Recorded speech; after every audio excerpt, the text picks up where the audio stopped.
Hello అందరికి మన most comfort food చేసుకుందామా? రసం రైస్. దీనికోసం ముందు ఒక కప్ రైస్, హాఫ్ కప్ కందిపప్పు తీసుకొని నీట్ గా వాష్ చేసుకోవాలి. 2.5 నుండి 3 కప్స్ వరకు వాటర్ పోసి టమాటో చిన్నగా కట్ చేసుకున్నవి, పసుపు, కొద్దిగా ఆయిల్ వేసి మూత పెట్టుకోవాలి. 2 to 3 విజిల్స్ వచ్చాక దింపుకోవాలి. సిమ్ లో పెట్టి ఉడికించుకుంటే 2.5 కప్స్ వాటర్ లేదంటే 3 కప్స్ వాటర్ పోసుకోవాలి. దింపుకున్నాక అన్నంని కాస్త గంటెతో మెదపాలి. అప్పుడు కొద్దిగా అన్నం మెత్తగా అవుతుంది. దీనిలోకి కొద్దిగా చింతపండు రసం, కారం, ఉప్పు, గరం మసాలా వేసుకొని మంచిగా కలుపుకోవాలి. కొద్దిగా అన్నం జారుగా ఉంటుంది, అట్లనే ఉండనివ్వాలి. కాసేపటికి చల్లారినాక గట్టి పడిపోతుంది.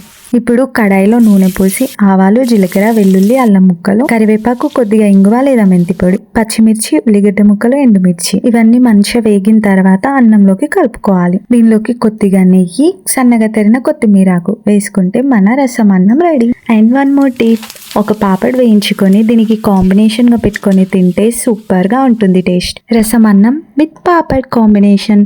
Enjoy the recipe. మరి మన ఛానల్ని సబ్స్క్రైబ్ చేసుకున్నారా? చేసుకొని వాళ్ళుంటే వెంటనే సబ్స్క్రైబ్ చేసుకోండి.